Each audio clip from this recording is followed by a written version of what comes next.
Welcome back to day 2 of Vlogmas. Today I am talking all things December daily. So these are my last 3 completed December daily albums before I get stuck into telling you what I'm doing this year. 2020 I kept it really simple with this little flip through tag album. These super cute papers I made myself. I think I designed those for the 2017 maybe. They're linked on my Etsy. I'll include details on those below. When I did these papers, I actually just printed them through Harvey Norman as photo paper, and so then they were fully waterproof, and you can see they've got a really nice luster to it. Bound it in twine, so that was a really cute, really easy project. It was 2020. Nobody had the brain space to do anything, so I kept it simple. 2021, I went all out. I did art journal advent. So I made all these papers for my little kit that I made for myself. There is a full flip through on my channel, so I'll link to that, but I'll take you through really quickly all the challenges that I wanted to do in that month. Lots of interactive elements, very much, as you can see, much more mixed media art journaling style in this year, so but still lots of photos. Generally they were the 4x6s, lots going on there. I'll link to the full walkthrough. 2022 I didn't do anything because we had COVID all the way up until Christmas basically, so I skipped 2022. I instead made a mini book for our lockdown rather than December daily. And then last year I did a 6x8 project life. I designed new papers. So again, these are my papers that I've designed. And I've done it kind of, again, mixed media style. I've done documenting. I did art journal advent and included in various bits and pieces. So I'll just do really quick. This is obviously a very much more simple one. I did make it to the end. These are just spare pages that I just keep in the album so they don't get lost. So that is the last 3 finished ones, just really quickly. So here's the plan for this year. I got an email from Paige Evans about 4x4 page protectors, and I was so inspired. And look how cute this is. Oh my goodness. I didn't end up buying Paige's protectors simply because postage to Australia was as much as the protectors, but I found this adorable little album. So there's just some 4x4 pages, and then I've got a 2x2 grid, and then just some more of the full-sized pages to go in here. So let's pop those in so that they're ready to go.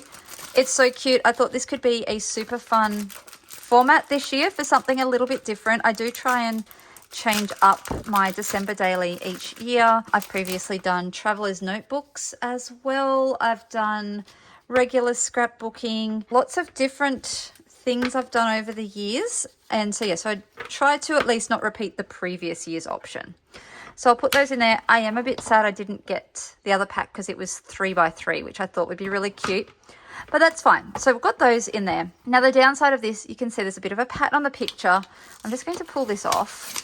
So this is by Pink Paisley. It's called the Citrus Bliss Insta album. And you can see there in that light, there's actually little flamingos, which are cute, but they're not Christmassy. So today I'm going to invite you to join me to recover it. And I am actually planning on recovering it with something you may not expect. Woolies bags. So this is one of the Woolies Christmas prints last year. I specifically went to Woolworths to buy groceries so I could get this bag, and then didn't end up using it.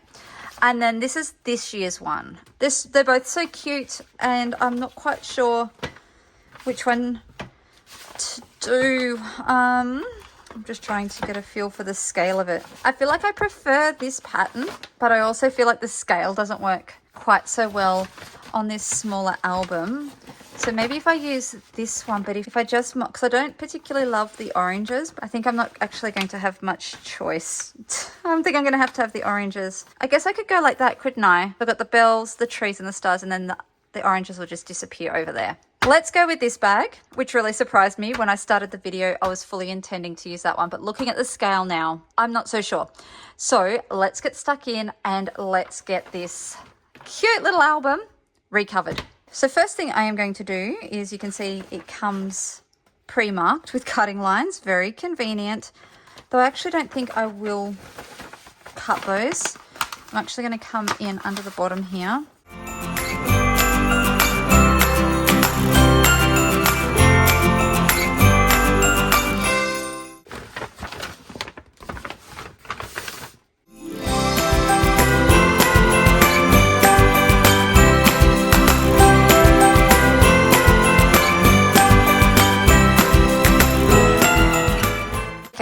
now I have it all open. I need to straighten it up so I've got something to work with. So I'm going to grab my paper cutter. So obviously none of these other edges are straight. So what I'm actually going to do is I'm going to pop it in. It's a little bit large too, which doesn't help. Oh my goodness. Okay, I need to just take some of this off from here because I don't need that full size of that flap. So with that, a slightly better size, I'm actually going to use the perforation line. So to keep it nice and even, I'm actually lining it up alongside this edge. So I'm not trying to match it up with where the blade will cut. I'm trying to match it with this. So let's trim that down. And that gives me a nice straight edge. So let's measure what we need to cut. So 5.75 by 5. Okay, so let's cut. We want to cut it there. Let's add an inch top and bottom. So let's go cut it at 7.75 and then an inch on this side. So 6 by 7.75. If I go to 8, that's no biggie. That'll give me some extra space to wrap.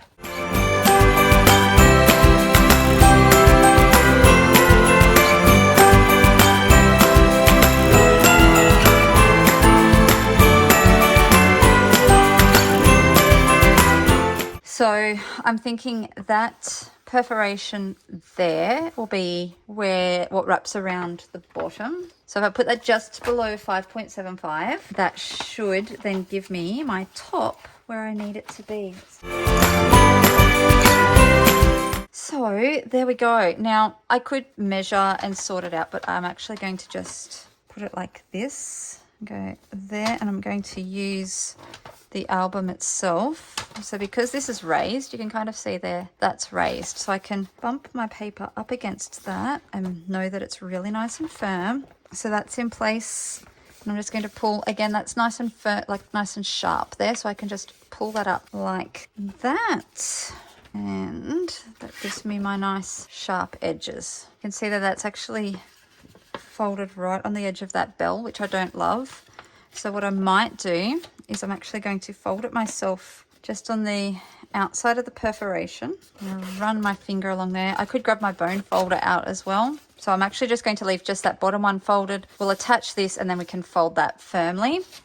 So before I can fold that though, we do have these cute little corners, but I'm going to need to get those off if I can. So I'm going to try different options. I have side cutters, I have a metal ruler, and I have my Cricut flipper thing. Looks like a little egg flipper. Just depends on how, oh, actually, that's actually not too bad.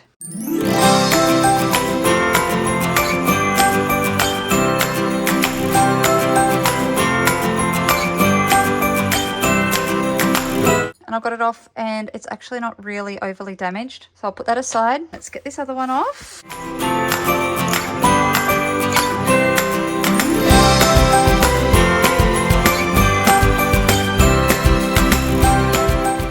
Okay, we've got those off. Let's get this paper on.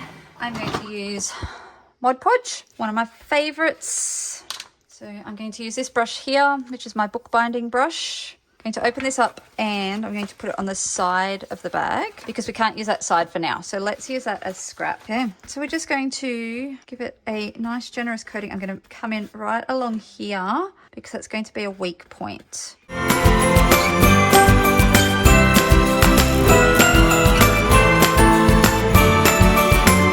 So with that part done, I can get my paper, which I've got that nice sharp crease along the bottom. So let's put that on. I'm going to lift it up a bit so I can fit that fold in there. Okay, so just unfold that now.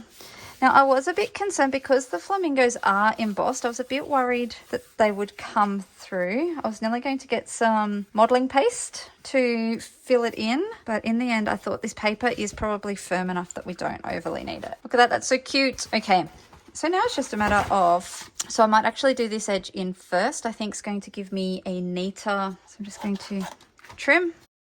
So I don't need to worry too much about sealing it up because it is all just paper. I'm not going to end up with frayed edges or anything like that. So helpful. So just give that a nice big coating of glue and I'm just going to come in along there, pulling it up, just using the edge of that chipboard to try and get a nice firm, nice sharp crease as I wrap it over. A little bit of glue, this might be a bit messy. I can always come back and add at an end piece if I feel like it's needed. Okay, so with my bone folder, I can then come in and press corners in nice and firm.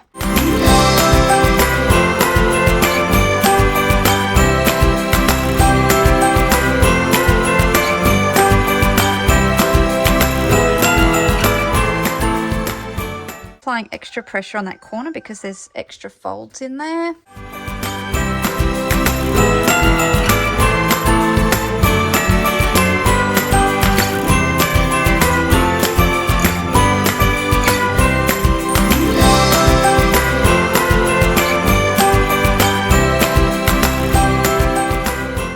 And let's flip it over and take a look. I'm very excited.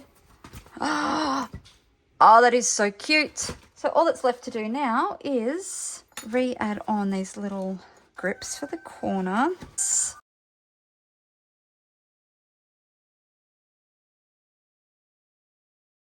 And the other one.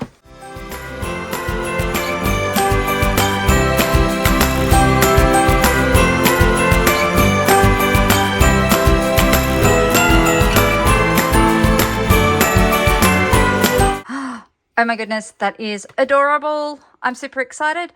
Now, let's go double speed. And do we think we need to do the back? I think we need to do the back. Let's cover the back, even though there's actually... Oh yes, there is flamingos there. Let's cover the back.